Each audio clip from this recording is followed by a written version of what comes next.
Good morning, everyone. Good morning. How about good evening? Let's start with that. At the right time of day. It is evening, and it is the United West that's bringing you the program tonight. We are Sharia Crime Stoppers. Our webinars are every Tuesday night at 7 p.m. Thank you. The United West has a slogan of uniting Western civilization for freedom and liberty. And as we all know, Western civilization includes other parts of the world, including Europe. So tonight, we're going to continue our one team preparing for the 2020 fight by looking at Europe from the eyes and background and experience of Elisabeth Sabaditsch-Wolff. Her book is called The Truth Is No Defense. She was actually convicted by the European Court on Human Rights, and she's going to tell her story tonight. The real issue there is, how can Muslim rights to not be offended take precedence over free speech? You'll hear the story. That is the situation in Europe, and it's important for us to understand that. We're very fortunate. We caught Elisabeth and did a recording for tonight. We've got a very special interviewer. You'll see him in just a moment. You'll recognize him. Of course, it's Mr. Tom Trento, the director of the United West. So we are going to have a period of time when we're going to watch this video that we had to record at another time. We will come back on after the video to comment and work with your questions. If you look at the bottom of your screen, you have a Q&A button. Again, continue during the recording you're going to watch now to enter your questions. We'll answer them when we're done with that. So Mary, welcome, Mary. Thanks for being a big part of everything we do here. Mary, let's go ahead and get started with the video. All right. I hope you all enjoy this, but pay close attention to what she has to say because it is very important in terms of what could happen here in America. Tom Trento, director of the United West, with an amazing, intriguing, special show that includes Sharia Crime Stoppers, Mary, Dick, and their team. You guys there, Mary and Dick? We're here, yes. We're definitely here. We're looking forward to a real special opportunity to learn. Well, let me tell you something. We have a fascinating subject matter expert who's been through so much you're not going to believe it. But more importantly, myself and our director, Mark, spent a night with this lady in Paris. You want to hear that story, Mary? Sure, absolutely. Sure. Elisabeth Sabaditsch-Wolff, how you doing? I'm great. Thanks for having me. Welcome to our studios. Is that true, or is that a rumor that we spent the night together in Paris? We actually spent more than one night together. True. Can you believe it? That's true. We were stranded in an apartment in a snowstorm, right? Oh my God. It was like a millimeter of snowfall in Paris, and the whole city shut down, including the airport. And I was stranded, and the only two guys who would put me up for the night were Tom and his buddy Mark. So thank you so much. I will never forget it. The apartment had one room with one bed. Yes. We gave it to you, and we slept on couches. You also gave me your pajamas. Oh, did we? Okay. Whoa. Now you know our secrets. This is a family-friendly show now. Yes, it is, yes. What's interesting, though, we were both speakers at a Parisian counter-jihad event, which I later found out after Mark and I jumped on the plane, that the officials in Paris were trying to hunt me down to file charges for hate speech. No, has that ever happened to you? Yeah, kind of. Yeah, kind of. That's part of the story we're gonna tell you. Yeah, I found out a month or two later, the repost people and all of them. We're gonna let you in on some interesting secrets here. But Elisabeth is an amazing individual, has been through to hell and back in terms of free speech in Europe. Europe. What's France's liberty, fraternity, and brotherhood or something? Equality, whatever. Yeah. Well, all that's gone to the wayside in Paris and Austria, where she's from, and the European Union. But let's start with confirming the record. We've heard a rumor that you have been convicted of a civil crime in your home country, Austria, and in the European Union. Second part, not really. The first part, yes, correct. I was convicted of a crime called denigration of religious teachings of a legally recognized religion in Austria. Wow. I mean, you Americans must think we are really crazy in Austria, and you are so right. Denigration of a officially recognized, so you can't denigrate an officially recognized religion. Well, you can. If it's Christianity, you can. Oh, you can if it's Christianity. Yeah, okay. Suppose the denigration is inherent in a historical analysis of something about, let's say it's Satanism. And you want to say that in Satanism, they worship human beings. Are you denigrating Satanism by stating an objective fact about Satanism? It's not a legally recognized religion. Oh, okay, I get it. All right, let me turn to Mary and Dick. We've got time tonight, so all of you folks watching, we're going to work through this. You're going to get the whole thing. You're not going to believe the story. But let me go to Mary or Dick. You've read Elisabeth's book, Truth is Not the Defense. The truth is no defense. The truth is no defense. I was reading it at 3 o'clock this morning. Amazing. 700 pages, I think, whatever. About 400 pages, close to it. Dick, what's the first question you'd like to ask? She's not only a subject matter expert who's been through hell and back, but a dear friend of ours. Well, Elisabeth, it's fantastic for us to have an opportunity to have somebody with your breadth of experience. Again, The Truth is No Defense. It's a very important book. People need to really dig into it. You build a tremendous perspective. Let's go back to some of your background and your work in multiple countries and why you were even in a position to speak about this topic. Maybe you can just give an overview of your travels and your involvement in the Middle East as a professional. Yes, thank you, Dick. When I set out to write this book this past May, I came to the conclusion that almost from the time I was born, it became very clear that my life would take no other course than to end up in court for denigrating a legally recognized religion. I grew up in places like New York and Chicago and Iran, and spent some time. Not much difference between Chicago and Iran sometimes. Well, back then, maybe it was a little better, but it's pretty bad right now as far as I know. Also some time in Iraq, so I got the perspective from both Iran and Iraq during the war. During their war. During their Iran-Iraq war. And but what was most important, I think, from a free speech perspective, is that I was raised in Chicago.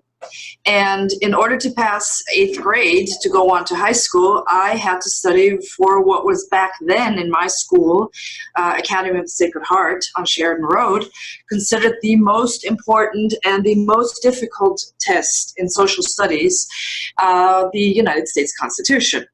And we really had a very, very good social studies teacher. I'm pretty sure she was a Democrat, but back then you really didn't get all the BS from the left.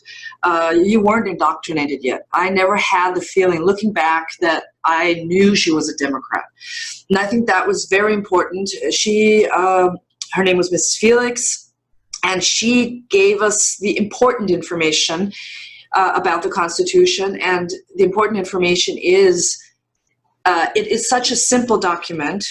I personally think it's one of the greatest documents ever written. Amen. One of the most important documents ever written. And, of course, the Bill of Rights with the First and Second Amendments. And that's how I was raised. I believe that the U.S. Constitution, the U.S. Bill of Rights, in particular the First Amendment, sets the gold standard for what free speech is all about. And because I was raised in this tradition of free speech, it was inevitable that I would get in trouble with the law in Austria, in Europe in general, because I believe there is no such thing as free speech but. Or, like I point out in my book, you have the European sort of version of the U.S. Constitution, and it gives you it's called the Human Rights Convention, and it gives you the right to free speech, which is the first part, and the second part is, but this this right to free speech is limited by blah, blah, blah, blah. Right. So once you have free speech and it's limited by something, it's no longer free speech, at least not according to how I grew up. You grew up. Yeah. So that's that. I hope that answers your question, Dick. Yeah, it certainly does. I think it's really important for Americans to understand how unique and exceptional the country of America is, and how incredibly unique the U.S. Constitution is. And so in Canada, they do not have the U.S. Constitution. In Western Europe, they do not have the U.S. Constitution in terms of this particular issue of freedom of speech. And when you start to inject a whole bunch of buts, that's how trouble. Just to fast forward, it's really interesting. I think the most interesting thing for me, Elisabeth, is you're on trial in your country for hate speech. And at some point in this trial, the judge introduces a new charge. Is that not how it happened? That is, you were winning the case you were winning the case about hate speech, and the judge introduced a second indictment in the middle of the crime about denigration of a recognized religion. Is that the way that happened? That's exactly the way it happened. Once the judge played the tapes, the incriminating tapes, it became very clear that there was no chance of a conviction for the hate speech charge. There was absolutely no hate speech in any of those 12 hours. I mean, you have to imagine those were 12 hours that the judge had to sift through and listen to it. I mean, she must have been going crazy. She taught her a lot, hopefully. Well, hopefully, but not enough, obviously. Yeah. And so after the first, I would say 30 or 40 minutes, my attorney said to the judge, okay, that's it. I mean, we heard enough to understand that there was absolutely no hate speech involved. It was just a factual, rendition of what the Quran is all about. And then the judge basically immediately said, well, I do want to take you, I would like you to take note that I am adding a second charge, which is denigration of religious teachings. And once she added that charge, we knew that the case was going to be lost. I mean, there was no chance. As I said back then, we could have had Muhammad and Aisha dancing on the table or testifying, and it would not have made any difference whatsoever. She was adamant about convicting me, and that's what happened. Now, for the audience, we're jumping around a little bit, and we're going to put a chronology together in a moment. Yeah. But it's fascinating. I've been in a lot of courtrooms. Usually you have a prosecution that's arguing the state's case. You have a defense defending the individual who's being charged. I don't think I've ever seen a judge act as the prosecutor and bring out another claim against somebody. Is that the law in Austria? Yeah, the law gives her that discretion. But because you mentioned the prosecutor, it was very interesting. I think I mentioned it in the book too. The prosecutor had nothing to say. He was silent, basically. He said, he didn't even read the whole transcript. Well, he read enough to bring a case against me. But I mean, he was very passive. He let the judge do the dirty work, basically. Okay. All right, well, let's put the chronology together. I think it's important for our audience. And to do that, we want to delve into your past a little bit. You were born in Switzerland. Yes, I was. And then you lived in, I think, 4 Islamic countries: Iraq, Iran, Kuwait and Libya. Mm-hmm. All right, take us through your early years. You were born in Switzerland. Your dad was a diplomat with the Austrian government. Walk us through that and your early memories. What was the first Islamic country that you served in? Your dad served in? The first Islamic country was Iran, pre-revolutionary Iran, which is what made such a big impression on me as a 7 and 8-year-old. One doesn't really have a lot of memories, when you're 7. It's not really there. But for me, the memories are so clear, especially the stark difference between pre-revolutionary Iran, where, yes, it was an Islamic country, but Islam left you alone, which is how I think it should be. And then the turmoil started, the demonstrations began. You had all of a sudden this I couldn't go to school anymore. You were there for the embassy Yes. takeover and all of that. No, I wasn't. Was I still there? I think no, I wasn't there. I was out of the country already. I had to leave. My mother, my sister, and I were asked to leave as dependents in late 1978. Just before, yeah. Just before the Shah left the country and the Ayatollah Khomeini returned to Iran.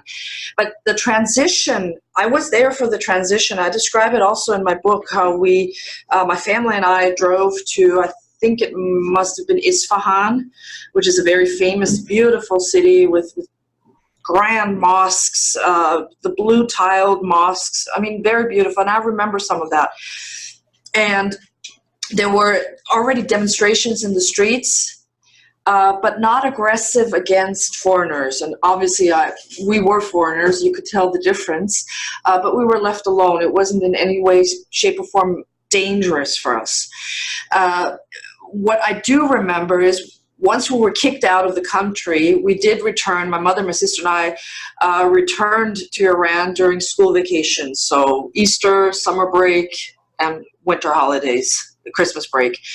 And I was afraid of these demonstrations in the streets. When we used to drive during, throughout the city, that really left an impression on me that to this day, I'm afraid of a lot of, the big crowds. Yeah. I don't go to concerts, for instance. I don't feel comfortable in rock concerts. Too many people surrounding me makes me feel very uncomfortable. Agoraphobia. I don't need any of that. And I try, I try to sit, try to have an aisle seat wherever I go, so I can run away if there's anything that makes me run away.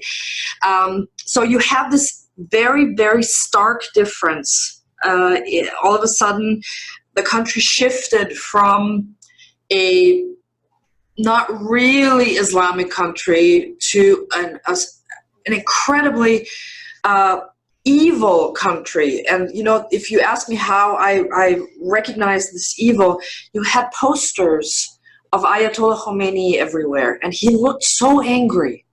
This evil, angry man, almost like Greta Thunberg. I mean, she reminds me of that. I mean, this angry. Was that this far? It was like it's like he wants to eat you up. And I have a quote in my book, and I'm not sure if you saw it. Ayatollah Khomeini is said to have said, "There is no fun in Islam," and that's very true. The way he brought Islam into the country there was no fun anymore. The Shah had left, and all of a sudden the country died with him. And that's how I felt, and that's how I remember it. I understand that Islam is a religion, but just leave me out of it. And on that note, for those of you joining us, Tom Trento, Director of the United West, here with a dear friend and an individual. You're going to hear the rest of her story, Elisabeth Sabaditsch-Wolff. You got 3 names, okay? That always drives me crazy. Sorry about that, but no middle name. Anthony Trento. That's no middle name. No middle name. That's good. That's good. And you got a wonderful husband, because you've spoken about it. Yes. And a military guy and all of that. Elisabeth, I'm looking on the computer right here. SPLC. You Sharia Crime Stoppers ever hear of the SPLC? I'm on the list. Dick, tell the folks for a moment what the SPLC is. Southern Poverty Law Center has gone out of their way to make money identifying real and fake hate groups, and they have categories. So they have an anti-Muslim hate group category, and they will decide that you are an anti-Muslim hate group with whatever criteria they choose to use. And of course, we like to say that for us, it's a badge of honor. We're certainly not against Muslims individually, but we are strongly against the political Islam, strongly against the Sharia that is imposed in Iran, in Iraq, in Libya, in Kuwait. And unfortunately, it's becoming more and more prominent in parts of Canada and parts of America. So we're very, very concerned. We're an anti-Sharia group. Southern Poverty Law Center doesn't seem to be able to get that right. Just to bring it home to America, the Southern Poverty Law Center is the guiding definition of hate in the state of Michigan. The state of Michigan has identified a hate crime division. The Attorney General is a strong Marxist, and she has identified that they will go after hate groups as defined by the Southern Poverty Law Center. So the Sharia Crime Stoppers, it's on the list. If you live in Michigan and you participate with our work, you are subject to a lot of attention by the Attorney General. Unbelievable. Well, right here on their headline for this lady, it has Elisabeth Sabaditsch-Wolff, convicted of hate speech against Muslims, meets with Trump advisor Chris Kobach. So they got to put Trump in there. They got to do all that. They got to mix you in. And it's untrue. I was not convicted of hate speech. I know it's not true. And certainly not against Muslims. Yep. I don't speak against Muslims. I don't speak against individual Muslims. I would never do that. I criticize. You lived in 4 Muslim countries half your life.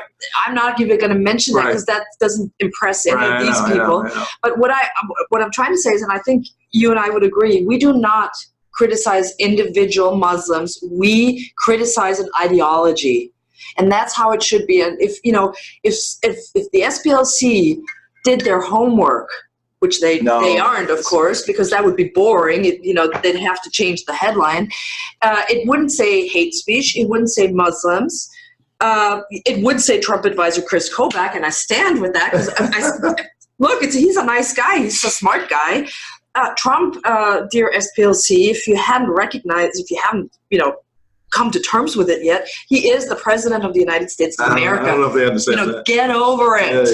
Yeah. So I don't know what their problem is. I feel sorry for them. Well, this is the obligatory moment where we go on record and say we don't hate Muslims. Okay, we don't hate Muslims. We don't have it. But here's the point. I don't hate anybody. I know, it's crazy. I hate actions. Look, I don't hate people. We understand propaganda. This is propaganda to identify us in a particular way for their political objectives. That's okay, but for free-thinking and true-thinking people, I'm a Christian, you're a Christian, we're obligated to love people, but we choose to love people. When you have Jesus Christ as your Lord and Savior, you don't want to hate people. You want to hate evil stuff. And elements of Islam are completely evil, and we stand by that. And thank God we can say that here without getting arrested now. But as a Christian, I've been persuaded that Jesus is my Lord and Savior. If somebody disagrees with that or criticizes it, I don't care. I don't want to follow that which I think is true. I want to follow the truth. If somebody can convince me otherwise, I want to know it. We don't find that in Islam. When you start to criticize the doctrine of Islam, the ideology of when you show fault, and what she did, and we've been holding it for a moment, they're all going, what did she do? What it did was she so say? bad. We're going to tell you, hang in there, we're going to tell you. And if somebody wants to show me the flaws, or if somebody wants to take a jar and fill it with urine and put the picture of Christ in there, that says more about the person that does that than about you. That stuff doesn't bother me. So It probably doesn't bother Jesus. I'm sure it doesn't. So attack Christianity. We want you to. We're not going to arrest you. We're not going to cut your head off. We're not going to do anything. But why can't we attack the doctrines of Islam in the same way? Where is the insecurity? If it's true, why do you worry about it? Why does this lady bother you if she raises a historic fact about Islam that Muslims honor to this day? Explain what you did that was so bad. Well, apart from and you're a teacher, though. Put in the context of your teacher. I'm an English teacher. I should say I was an English teacher because obviously I lost my job once I got into the crosshairs of the law. And I was asked in 2007 or 8 by the Austrian Freedom Party, right-wing extremist political party in Austria, can't do that. They asked me to prepare it was actually 3 sessions lasting 4 hours each to explain what Islam was all about and why it is dangerous to European civilization, our way of life. What are the dangers posed by Islamic law? And let me point out those presentations were fully sourced. completely fully sourced. I still have those presentations. I can show them to you. Every single page said, the sources. And Islamic sources, go ahead. You're dead already. I know. You're dead already. So sorry about that. So what happened was, as attendance grew and people became interested, or I should say vice versa, people became interested, attendance grew, it appeared that there was a young lady that snuck into one of my presentations and surreptitiously recorded the entire presentation. Well, when you say snuff, you have you were in Chicago, like the old speakeasies where you got to knock on and let secret code and you let people in. Is that how you were doing it? No. She walked through the front door and joined. She actually signed up. You have to sign up. She had signed up with her real name, and she was not a well-known journalist, so nobody would have recognized her. She was young at the time, and she had a. Would you have changed what you were teaching? No, not at all. Why would I? No, I mean, it's still the truth. Yeah. I mean, why would I change anything? So she made a surreptitious recording, and you have to understand, or well, you probably do understand, that when you talk about this subject, of course, people start venting their feelings, their insecurities, their uneasiness. And this is what happened, and I think it's the right place. I'd rather have people vent their feelings in a controlled group than go outside in the streets and start, hunting down Muslims or Muslim-looking people. I don't like that. That's not, no, I don't condone any of that.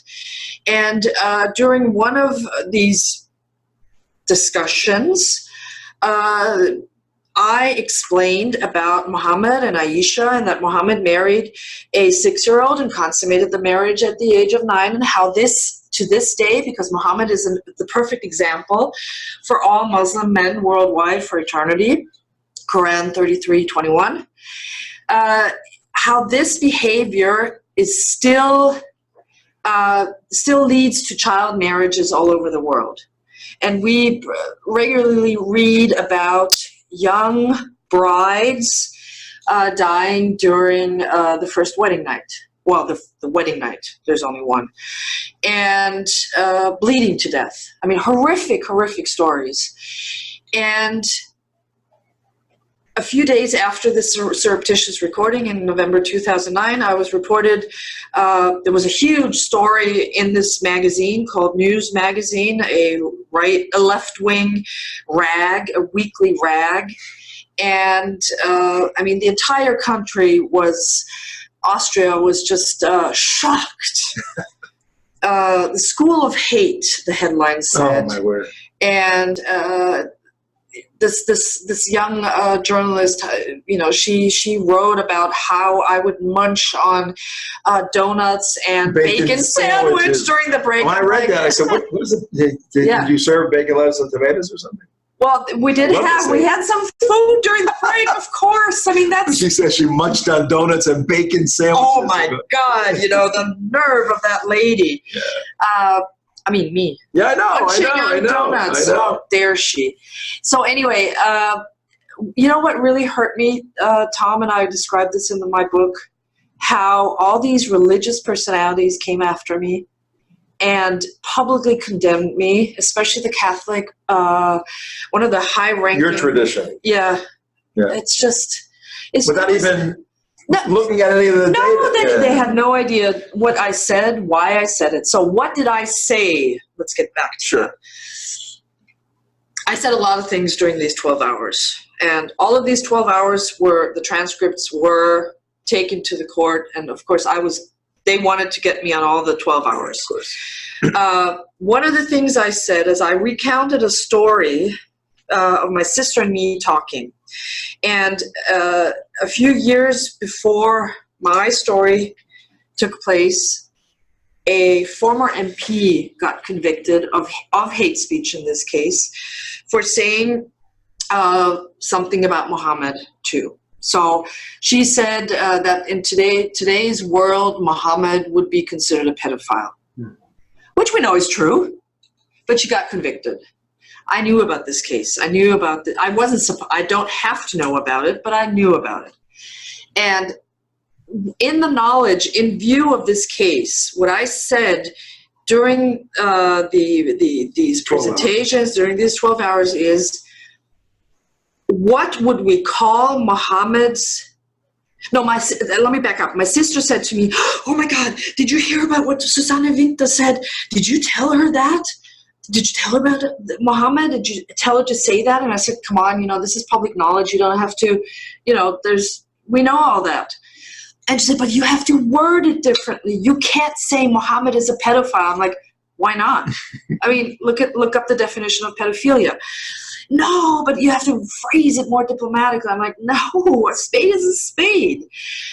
And so when I recounted the story, now, for the audience, you're now in a cross-cultural dilemma.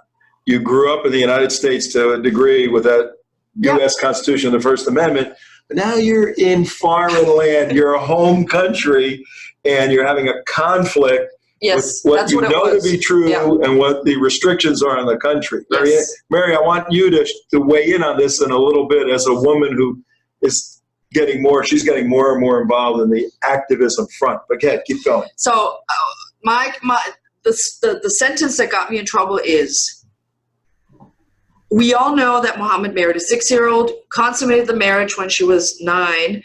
What do you call this behavior if not pedophilia? What other word would we use to describe this Oh, it was phenomenon? phrased in the rhetorical? It was a rhetorical question that got me not convicted of hate speech, sorry SPLC, but that got me convicted on denigration of religious teachings, which is crazy because if you turn it around, so it's a religious teaching that Muhammad married a 6-year-old and consummated the marriage when she was 9? Well, I want to dissect that for the audience. You were originally charged with hate speech. Yes. But the bar for hate speech, you stating a historic fact and a scientific fact and a medical fact in terms of Western understanding of older men having sex with prepubescent little girls. What was the bar for hate speech? Why'd they say, okay, it's not hate speech, we can't get you on that? Because they listened, the court listened to the first 30, 40 minutes of the tape, and it was very factual discussion. So the court got the gist of what I said. The hate was more. The hate should have from your heart should have. Yes. Oh, yes. okay. Yes. I was later accused of actually wanting to arouse indignation among Muslims. That's what the later courts then did. All right. So they said hate needs the component of emotional argumentation. It wasn't that complicated. Actually, it was. I think you needed about, back then. The law is now different, but back then you needed to say it in a public place. Now you can argue that what I did, it wasn't really public because you had to register to attend. Okay. You had to have more than, I think, 30 or 35 in attendance. I think we just barely made it. So you had. It was very clear there was no hate speech. So the judge there, you're day 1, day 2, day 2. The judge's case is going out the window. Yes. So she, out of whole cloth, comes up with another charge. Yes. And lay that charge out again. And Mary, I want you to weigh in, and then Dick, your view on this unique charge. Help us understand that charge. My attorney said, okay, court, Your Honor, can we stop playing the recording? It's now very clear there's no hate speech. Judge stops the recording and says, but I do want to inform you that I am adding another charge, which is denigration of religious teachings. My attorney immediately said, okay, let's stop this right now. We have to regroup. We have to prepare for this new charge. That day in court was over, and then we met a month later, and the whole thing. I was convicted of denigration of religious teachings, and it was just such a crazy day because I remember standing there, when she read the verdict to me, and then she actually had the nerve to ask me, and I wrote that in the book too. I don't know if you read it, that part. Did you understand what I just said to you? And I'm like, I think I said Yes, I understand, but I disagree, or something to that effect. I mean, completely, I was staring at her. I remember my eyes were like bulging out. I was like, can you really, as a woman, defend something like that? Saying that, yes, there was child marriage during the Middle Ages, in the dynasties, the royal dynasties in Europe.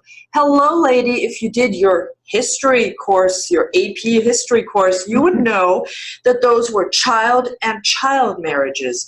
There was no sexual relations. These were marriages for dynastical, I think it's called dynastic reasons.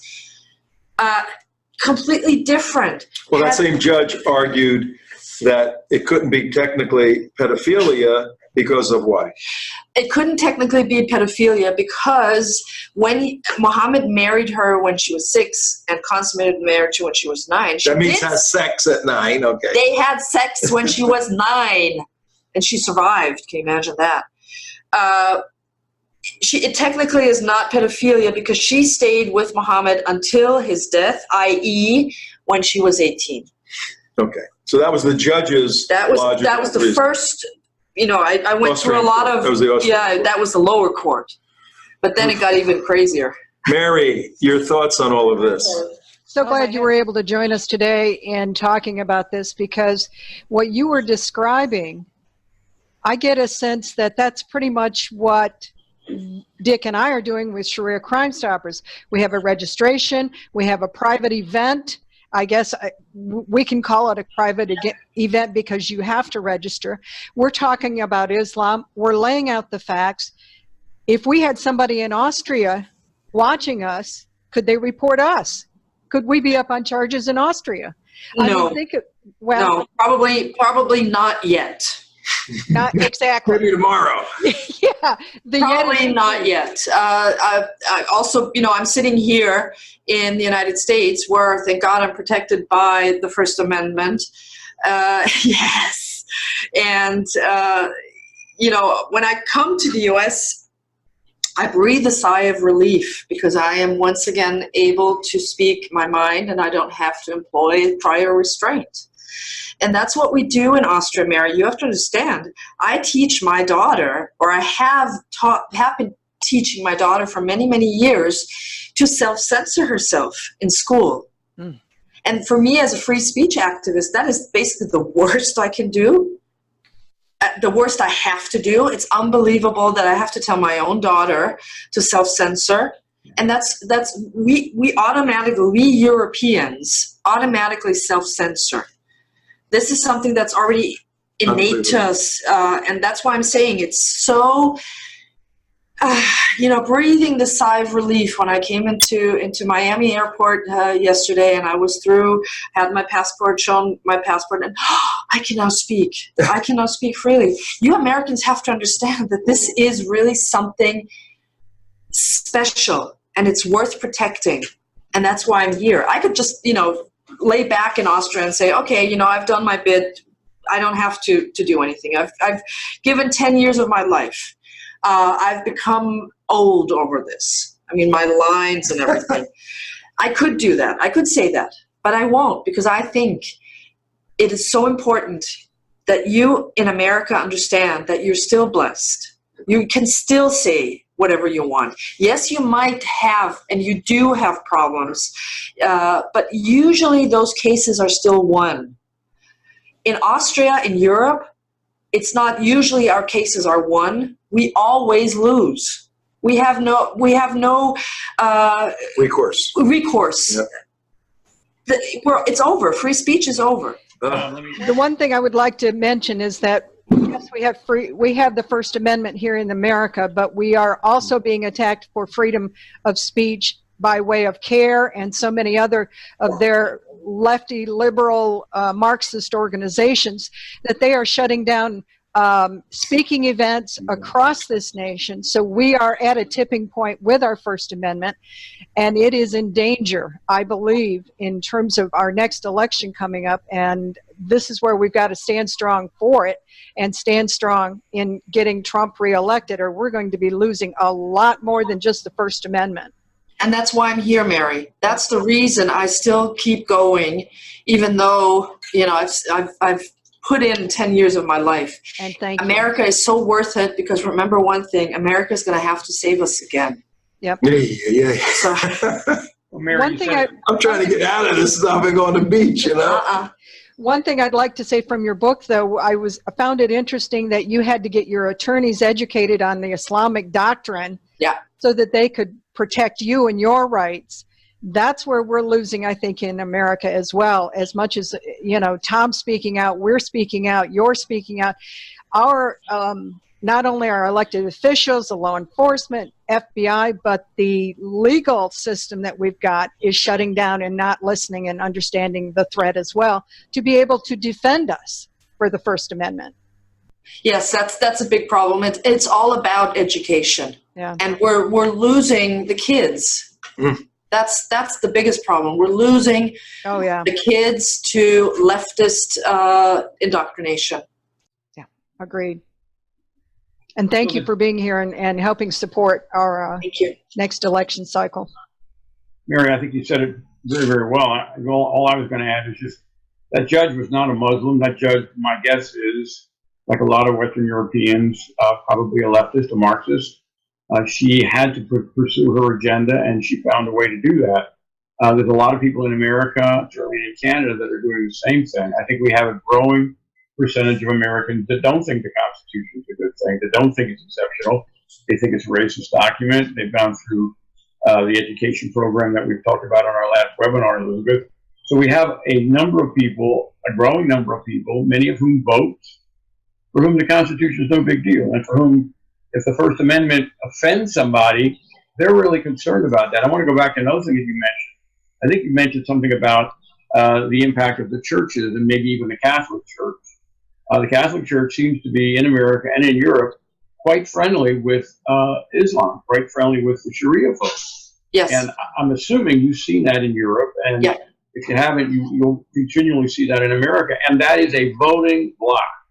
So we have had programs trying to remind Catholics, well-intentioned, good people, that they need to be very, very careful about the political influence they're getting from their leadership, namely the Pope and the bishops in America are very anti-Trump. So the point would be the First Amendment can, in fact, be impacted if in 2021 Donald Trump's no longer the president. And so I guess from my perspective, how grateful can we be that you're spending your time away from your daughter, away from your husband, in America, trying to talk about what your experience is and what we need to learn and how that relates to the 2020 election. How important is it to you that Trump be the president? Extremely. I mean, anything that Trump does to rattle those cages, both over here, but also in Europe, just makes me so happy. Delighted. Yes, it's just a delight seeing him rattle those cages. And we all know that Trump isn't perfect, but the problem is the alternative is... He's perfectly imperfect. Yes, but that's who we are. We are all imperfect, and I never understand how people, both here in the U.S. and in Europe, expect Americans to elect a saint. Yeah, I mean, everybody has a history, everybody has a private life, and I don't expect my politicians. By the way, we have general elections coming up this Sunday, Sunday the 20. Did you vote? Yes, I did. Absentee ballot. Yes, I did. Yes, I did. I don't expect anyone to be perfect. And how can people expect President Trump to be perfect? He's no saint. No one else is. But despite his shortcomings, and there are a few, I think he's the right person right now.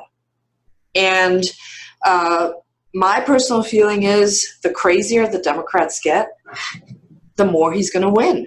I mean, he is going to win. I don't think there's any doubt about that. And if I can add my 2 cents to this election, I will gladly do that. I think I have a warning and I have a story to tell that relates to America. Because remember one thing, what happens in Europe will spill over to America. Absolutely. It has and it will. So you Americans need to watch what's going on in Europe, and you don't want to, and I'm quoting Katie Hopkins here, another one on the SPLC list, don't let yourself fall as we have fallen. That's the main point I would like to make. Yep, great point. Great point. Mark, you have something? Real quick. Yeah, the judge in your case, didn't it, by him saying Her. by saying It's that even what worse than Muhammad did was A-OK, didn't they actually sanction, certify, rubber stamp that it's okay for Muslims to do it today? That's the problem I had with this judgment, because right back. That's a fascinating point. Yeah. Yeah, it's a point that I made right away after this judgment, because if you remember, do you remember this terrible case, this grandfather who had sexual relations with his daughter for many, many years? Martin Fritzl, I think was his name, Fritzl. A true pedophile. Really big guy. Yeah. And he was not brought to justice yet, but I think the case broke right when my case was decided. And I said, look, all this guy in jail, who's rotting in jail right now, has to do is to convert to Islam and say, well, I had sexual relations with my daughter. That's okay, because Muhammad is 33:21. He's the perfect example for all Muslims, so it's okay for me. So why are you putting me in jail? And this guy was. If you look him up, I think Martin Fritzl. It was all over the world. This case. You had it even in the U.S. in the mainstream media. And this is the implication. It's okay for a Muslim man to have sexual relations with his daughter. Interestingly enough, Germany is now making a move on banning underage marriages.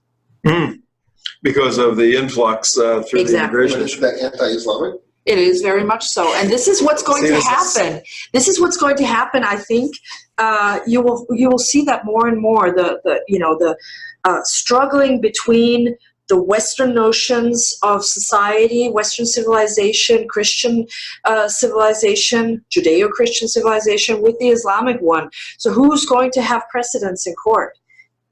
Is it going to be me criticizing an ideology? No. Or is it going to be the Muslim immigrants going to court and saying, well, I should have the right to marry this 8-year-old girl because we've got religious freedom, right? And I want to marry this 8-year-old girl. So what's going to happen? I don't know. I have an idea, but it's not what I want. Well, I've been spending the past 30 years of my life dealing with this issue. Samuel Huntington's Clash of Civilizations. Now, there's 5 or 6 unique civilizations around the world. Are they all equal and all as good as each other? No, they're not. No. Particularly when you have a Western point of view and you see cannibalism or these other issues, you go, well, that's their culture over there. Well, now we're down to arguing Islam against the Judeo-Christian worldview. And the problem, the Judeo-Christian worldview, particularly the Christian part of the Judeo-Christian worldview, is you take your shirt off your back, you turn the other cheek. It's a pacifistic in a very real sense. Not so much the Judeo part, the tribes of Israel fighting, but Christians are never called to go to war and do all of that. So, and we're to love our neighbor. And so we do that, and you got this immovable force coming, Islam, that is kinetic, it's deadly, it uses the sword, and the Christian community in Europe is in no position to fight against it. And we see that in Paris, we see that in Amsterdam. The churches are closed, Christians are being pushed aside. So the winner is going to be Islam, and in your case, it's Islam. And let me add, it's also demographics. Let me give an example. Yeah, sure. Our next door neighbors are refugees from Iraq. And the lady, she's not wearing a headscarf. They don't do Ramadan. They wish us Merry Christmas. And she's not pregnant with her 5th child. Mm. And I'm living next door and I have 1 child. Mm. You understand? Oh yeah. I mean, how no, are we the going to demographic survive? bomb is. It's all about demographics. At Well- the end of the day, we're going to lose simply because of demographics. And the numbers, especially also in the United States, your porous border, all the Latinos coming in and everybody else, it's not just, let's not blame this all on Latinos. You've got some really bad people coming across the border. What we have is the left movement, the Marxist movement. We're doing a lot of work on this. Yes. Doctrinaire Marxists, some of them are just practicing Marxists. They have pulled in under their wing the Muslim Brotherhood and Hezbollah. other Muslims and bringing them together in this red-green axis we know about. But for the audience's sake, this is a very, very important point. If you're a Muslim listening, and they do watch, we don't hate you, obviously, it's stupid. But if you're listening, and if you're just a person trying to say, are these people right-wing crazies? The United States and Europe have joined together to kill Muslims around the world who are practicing some of these doctrines in other countries. And we're using bombs to take out the Taliban, who are devout followers and have child brides. The Islamic State, devout Muslims who follow the Quran and all the supporting documents, have child brides. Child brides is just a tiny, tiny, tiny, tiny little piece of the deadly doctrine of Islam as taught by Mohammed and followed by many people out there. We actually have armies killing these people. We're not doing that. We're trying to use our brains to persuade people. If we have armies killing devout followers, something's got to be wrong somewhere. And if you listen to the Islamic scholars, they're saying, sorry, we're following Islam. This is the way it is. Taliban's taking Afghanistan over again, and the Islamic State's going to come back for the next 1,400 years. Yes. But we're trying to reason with people and no violence and all of that to persuade people differently. And don't lose sight of the pedophilia thing. That's one tiny part of a system, a doctrine that cannot coexist, according to Islamic scholars, with the United States Constitution. The two are incompatible. Dick and Mary, your final thoughts, and then we're going to let Elisabeth close us out. Well, about your child bride thing. You're on the show, Mark. I know. But You're faceless. I know. But the child bride thing is a red flag for the radical. For the rest of the stuff, right? That says they're radical. That's the reason that child bride. The devout. Yeah. Right. Yeah, it's a red flag for sure. Dick and Mary, weigh in, and then we'll have Elisabeth close us out. We can go on for like 5 hours, But we need a beer for that. Yes, we do. Elisabeth, I just appreciate so much what you're doing here in the United States. Thank you for all that you're doing. And we want to help get your book out, The Truth is No Defense. So we will do everything we can to do that. And I am anxiously awaiting a final copy of it. But one last question. And what I was trying to figure out is whether or not the judge actually had to almost create a new law to be able to convict you, the denigration of a legally recognized religion. Was that something that was already on the books, or did they have to nearly define it? No, the denigration of religious teachings has been on the books for many, many years. It's a de facto blasphemy charge, has never been used, as far as I know, against anyone denigrating Christianity or any other religion. But it wasn't created for people like me and others who denigrate Islam, but it's being used against us. Mostly also, it's a tandem. You've got the hate speech charge and you've got the denigration charge, and either one of them is usually going to fly in court. It doesn't matter which one. If you read my book, there's at the end of the book in the appendix, I think, an analysis of the so-called law on Islam and the implications this law has, because it's a one-of-a-kind law. You don't have a law like this anywhere else in the entire world, which is why Austria and my case are such a special case. So it's in the book if people want to know more about it, because I understand that you Americans, it must be like, I mean, totally warped, totally. No, yeah, another universe. Exactly, totally another universe, another planet, somewhere on Mars or somewhere else. But from my point of view, as an Austrian, and I do have kind of two hearts. I'm very much American as I am very much European and Austrian. I do understand it, and if you read the book closely, you'll understand why Austria has a historical need for this kind of law and these provisions in the law. Certainly back when the law was first introduced, no one knew that this was going to be a clash with Islam. But of course, I very, very much blame today's politicians from all political parties in Europe, in Austria, for being incapable of changing the law. And certainly my colleagues and I in Austria have lobbied intensely for many years. And no one wants to change a deeply flawed law. And it doesn't take a lot to change the law. It's just a few little screws that have to be turned. Yeah. It doesn't take a lot, but certainly you wonder whether our politicians are complicit. Yeah. I'll leave the answer to you. Thank you. Richard? I think the word complicit is so important. To recognize the complicity, I think all you have to do is pay attention to the theater of the absurd in Washington, D.C., and in fact, the cooperation and complicity of the Republican Party in many of these activities. I'm just curious, one last question for me is there any hope for Europe? We hear about Mr. Salvini, we hear about the Polish people, maybe Slovenia. Is there any hope for people who would perhaps are concerned about the sovereign nation?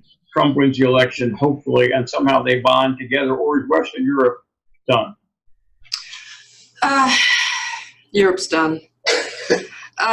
This is nothing new. I've been saying this for many, many years. When I first got into this business 10 years ago, more than 10 years ago, I knew Europe was done. It didn't stop me from fighting. So I don't want people watching us to think we know Europe is done and, let's just lay back and do nothing. I do write in my book that I could be reading my favorite Danielle Steele novels instead of doing this and dealing with the really ugly repercussions of what Islam and its marriage to the left, with the left, is doing to our societies, both here in the United States and in Europe. But that's just not in me. I'm not the person to give up. I want to fight, especially because I have a daughter at home, and I don't want her to ask me one day, Mom, you saw what was happening. Why didn't you do anything to stop it? I may not be able to stop it, but I can certainly do whatever needs to be done to educate people. I know that it's over. I don't see a peaceful resolution. If there is to be a resolution, it will certainly be a bloody one. Don't ask me if it's going to be a war, if it's going to be a civil war, if it's going to be local conflicts. I don't know. I'm not an expert on any warfare schemes. I don't want to be, but I just don't see any peaceful resolution. I don't. And for all these SPLC people who are watching us today, I'm not a warmonger. But I look at things, I analyze them, and in 10 years of my work, I have not seen anything that makes me hopeful that that there will be a peaceful solution. I think we got to be realistic. We want to hope for peaceful resolution. We have to work for a peaceful resolution, but allow me to say that I don't see any indications that this will, in Europe at least, end in a peaceful manner. Resistance. What a lovely, uplifting message we have today here. It's a realistic message. It's a realistic message. The uplifting message is, and that if you, Mary and Dick and Tom, if you read the book, the last words are never give up, never give in, Never surrender. All And right. that is the uplifting message here. And the title is The Truth is No Defense. And in the 80s, I wrote my master's thesis on the doctrine of truth as found in the Judeo-Christian tradition, and concluded in the 80s that truth is the defense of that which is untrue. And in 30 years, a little over 30 years, we're seeing just the opposite now coming out of the cradle of Western civilization, the Greeks and the Romans and, Europe. And in about 400 days, we're going to have a test of that which is true in this country. I think your book is a warning to America, but maybe more so a love letter to America. As an American Austrian, how many passports do you have? One. Okay. I would like people to know that I am an Austrian, and I will remain an Austrian with a huge love for this country. And on that note, we love you, Elisabeth. You are one of us, baby, and we're fighting the fight. One team, one fight. One team, one fight. All right, that's it for tonight. On that bombshell, we gotta go, folks. Vive la resistance. Thank you, Elizabeth. Thanks, Tom. We really appreciate this. Yeah, thank you so Amazing. much. It was fun. Very well done. We need it. Yeah. We need it. Minutes. Your Right. candor is really important. What you said about, not being sober about the fact that once you are this far gone in Europe and perhaps America, it is not going to end peacefully. Probably. I think people are afraid to say that. Thank you for saying that. Well, I don't mince words. The truth has to be the truth. And the truth is, I don't see any indicators that this will be resolved peacefully. That's it. I mean, convince me otherwise. All right, Mary, we're back. Thank you. We are back. Managing and the recording so well and getting us to this point. We have lots and lots of questions. We do. We're going to comment as we will probably. Why don't we jump into the questions, Mary, just because I think we've got a bundle. We do, but I just want to say a couple things before we kick off, is that I did a little bit of research on Austria's religious laws, and I just wanted to throw this out there. I find it interesting that they have legally defined, recognized religions, and there's probably 15 to 20 of them listed. However, they only reference in this article, and maybe I should have done a little more research, dug a little deeper, but Austrian Christians are obliged to pay a mandatory membership fee, 1% of their income to their church, and the payment is called their ecclesiastical church contribution. And then they talk a little bit about there's 12% of the population declared that they have no religion. And around 340,000 are registered as members of various Muslim communities. So that's what kind of the landscape looks like there. And the Islamic religious community was identified in an act of 1912. So it has been there for a very long time. But Elisabeth was such a delight to interview, such a delight to talk to. And I met her probably close to 10 years ago now in DC, and was able to talk to her then. And just she's so encouraging in terms of what she's doing and where she's going. And one thing I want to mention before we forget it is that she is doing a tour across the United States called Katie and the Wolf to promote Donald Trump for our next president. I find this incredible that we've got two international, and I'm going to call them stars because I believe they are, Katie Hopkins and Elisabeth Sabaditsch-Wolff, touring the United States, taking their personal time away from their families to help us reelect Donald Trump. What an amazing team. So yes, let me get started on the questions and see what we've got here. Some of it is commentary, but let's see. And Donald is trying to say hello, and we will let her know, Donald, that you were here tonight watching this, so thank you.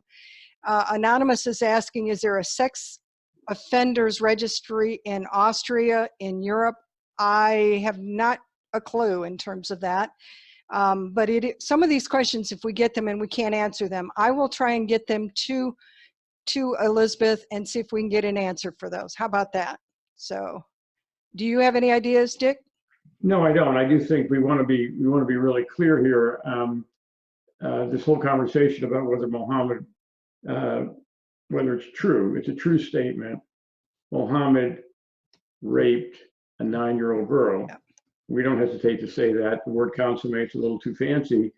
And the unfortunate part of it is to tell that truth in Austria and increasingly in America has this incredible backlash. This is what Islam teaches. This is what people who go to the mosque are taught. This is what they believe.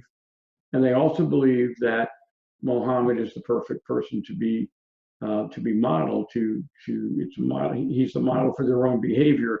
This is very significant as the number of people who go to the 3,200 mosques where this is taught come out of their mosques and walk around our neighborhoods. So I just want to put that in perspective. That's what she was accused of, and that was in Austria denigration. In America, it's free speech. Mary does it. I do it. Those of you who listen to us do it, and we would encourage you to speak the truth. The problem is there's a curtain closing around us, and we need to be aware of it. That's one of the reasons we wanted you to hear from Elisabeth. Yeah, and that's why I asked her the question, is it possible, because of our webinars being international, could Austria accuse us? And I think it's a valid question, but it's not going to stop us from continuing on. But at some point, the First Amendment in America is going to be challenged. Well, closer to home, Mary, we broadcast into Canada all the time. True. And if we were physically based in Canada, they actually have specific laws, including their M103 resolution, et cetera. So there are people being convicted of hate crimes doing exactly what we do across the border on Canadian soil.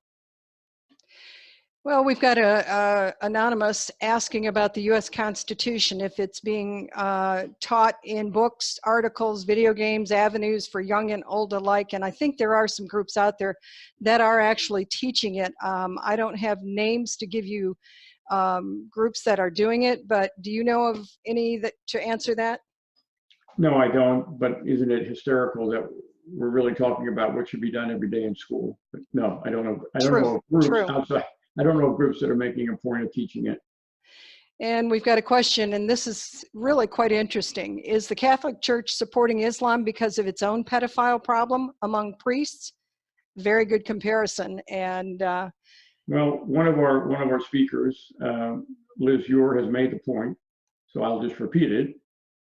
One of the major people involved in the pedophile crimes in the Catholic Church is, of course, Cardinal McCarrick. Cardinal McCarrick was also a member of the American delegations into the Middle East in terms of bringing the Middle East. And so we have a situation. We do have a problem with two groups. It's an unfortunate thing to say, but I think we're speaking the truth. Two groups that are very large, that are very global in their ambitions, and frankly, that both have a male supremacy kind of a problem. One is much more extreme than the other. I understand Islam's male supremacy, it has an impact on everything. But we do have this problem with sex in male-dominant churches or ideologies, and so I couldn't comment that that's why they're friendly, but they are friendly. And there's no question about that. If you look at the United States, the bishops in America are extremely embracing of the imams in America. We see that, we have evidence of that. So the imams in America, some of their best friends in terms of interfaith, unfortunately, are the Catholic archbishops. And unfortunately, the Catholic archbishops have had problems being truthful about the sexual abuse problem in the Catholic Church. We've got Brenda asking about her 12-hour presentation and if it's available, what format it's in, and then she asks if Austria is starting to push back on the Islamic invasion of their nation. She mentioned that they've got an election that happened this past Sunday, and so we're hoping, or I think it was the Sunday before actually, and we're hoping that maybe he or she, I haven't checked out who that is, but is actually taking a look at that and hopefully pushing back, but we don't have an answer to that. But to talk to her 12-hour presentation, that's a very good question. It's one that I'm going to ask her about, and I will try to get it and put it with the posting when we post this video to the United West Sharia Crime Stoppers page. So I think that would be excellent to have as a copy. Thank you, Brenda. And oh, and they're asking, what was the punishment for the charge for which she was found? Do you remember in her book, I think, wasn't it just a fine? But there's a bigger cost in terms of the 10 years of what she went through and her loss of her job. But I think the court ended up with just a fine, correct? I don't remember that, but you mentioned the book, and I think, again, the book came out and is recently available. It's an excellent book. It is very, very, and so the answer is in the book. I want to make the comment, in the back of the book, there are analysis of her story by the people that we know. So Robert Spencer has an analysis of her situation, and other people that we've had on these programs are actually in the appendices of the book, commenting on her experience and what it means to America. So again, The Truth Is No Defense is the name of the book. Right. And I don't know that it's available just yet. I think it's coming out very soon, though. And she's actually looking for people to promote her in her book tour across the United States. So if anybody's got any locations that she could promote her book, she'd love to be able to do that anywhere in the United States while she's coming back and forth, which is quite amazing for what she's doing, especially with Katie. So let's see what else we got. Oh, and Claire is making a comment, per Sharia. No, a Muslim man may not have sexual relations with his blood daughter, but an adopted daughter may be different. So that's an interesting commentary from our friend Claire. And I think she was referencing that case in Germany that Elisabeth was talking about. Okay, let's see what else we've got. We've got many thank yous, and you are welcome. We are happy to be able to broadcast this and bring Elisabeth to you. What else can we, I think that's really most of its commentary. Let's see. I apologize. Trying to get through some of these is tricky sometimes. My question is, are there any U.S. elected officials that helped you in your case abroad? God bless you all. So she had to actually educate her attorneys on the Islamic doctrine, and she tells you that in her book. And so here's where I was going with that when I was talking to her about it, is that our law enforcement is not educated on it. We do offer, David Bohr is our co-founder of Sharia Crime Stoppers as a trainer, but he's not getting, he gets a class, but he doesn't get the number of people that really should be attending it and with the attention span that they need to really learn it. But when he gets into a classroom situation, he does get people privately telling him, this is amazing, I had no idea, I never learned any of this. And some of them with a military background still advise him that they didn't get any kind of training through their military time. So having her tell us that she had to educate her attorneys, what I find interesting is that, think about her Austrian attorneys. How could she educate them when she couldn't educate the Austrian people? Not only that, Mary, but here in America, we are very, very dependent on just a handful of public interest law firms, like the American Freedom Law Center and the Thomas More Law Center and a few others. They will take cases when one of us, let's say, is legally attacked for whatever reason related to Islam. They will carefully accept and participate in defense of people like us or people like our attendees. But in general, your normal attorney doesn't want to ever touch this, doesn't want to be educated. And unfortunately, the prosecutors, as you said, do not want to be informed. And God bless David Boris, what a wonderful scholar, what a wonderful teacher. And yet the lack of interest is in seriously getting into this is deafening. And of course, we're also seeing the other comment that she made was about self-censoring. Europe is very, very self-censoring. It's kind of the normal way of doing things. I think America is increasingly. You know, you have elders at churches canceling at the last minute, people like Sharam Hadian and Jim Simpson. You have self-censoring is in the news all the time. So we are increasingly a fearful people, a people who don't even want to remember that we have a unique thing called the First Amendment. We would rather hide. And if we're not careful and we don't become more bold, become more like Elisabeth, we are going to lose this gift that we have to speak freely. Yep. In terms of some of the constitutional courses being taught, we did get some feedback from one of our regular attendees, Bob, that Hillsdale College offers some free online courses. So that's one place to really check out as well. Thank you, Bob. By the way, just in terms of people being interested, you know, we have a full inventory of the classes that were taught a year ago. Yep. We had 16 weeks of webinars with David Boris for police specifically. Those are available on the United West website. And of course, we are going to, as we mentioned in a few minutes, we are going to bring David Boris to present several times in our fall season. This would be for the general public, but it's also the kind of material that David would be providing to more and more law enforcement organizations, and that's still our objective. Well, one last thing, and I think then we'll close it out. The questions are all done. Katie is actually, for anybody in the California area, and I know that's a big state, and I don't have specifics on where it's at, but she and a whole host of folks with Trevor Loudon, with Katie Hopkins, is speaking at the Global Freedom Movements and International AFA Conference that this Saturday and Sunday. So please check that out. Go out and look for Global Freedom Conference if you're in the California area and possibly could attend this. It looks like a very good one. And Truth is No Defense. The Truth is No Defense is her book. It's a very interesting book, all about what she has gone through and the pressure, the stress, the impacts to her family, the costs, all of it. Please look for her book as well.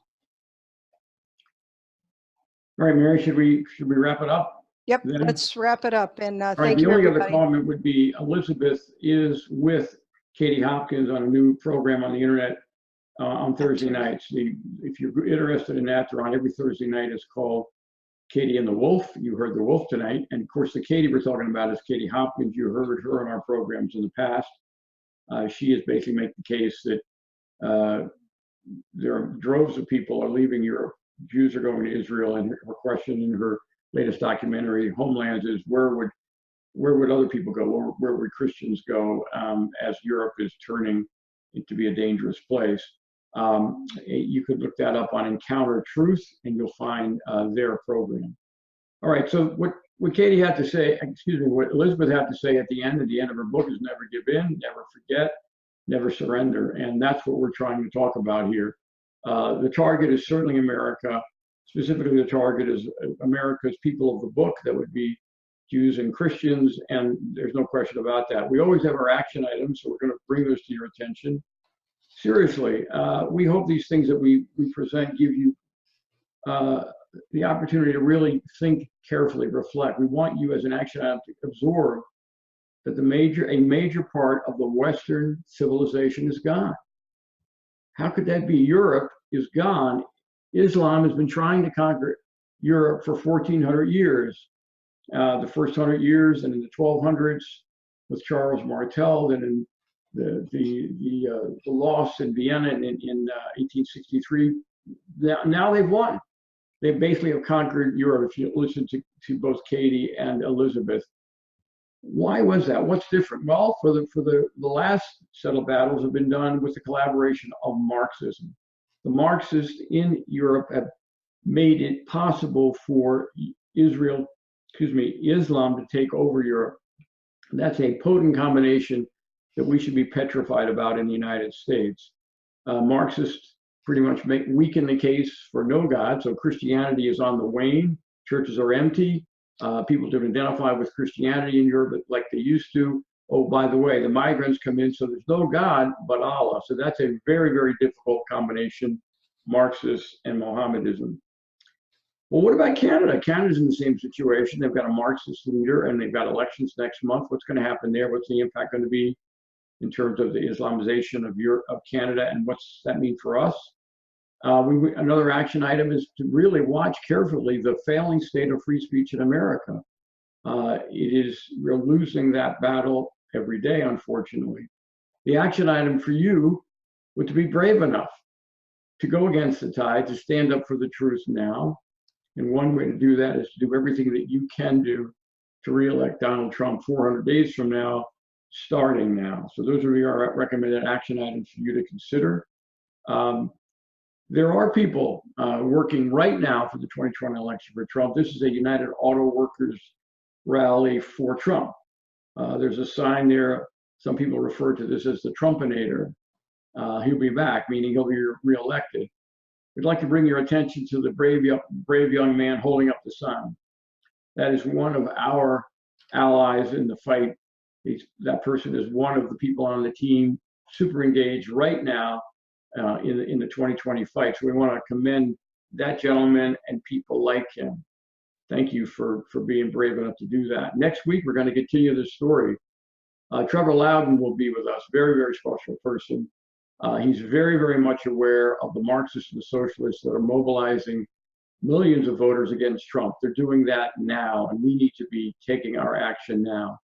The person that started all of this will be with us on the 15th and the 22nd. That's David Boris. David is a police chief, retired, former military officer in the military police.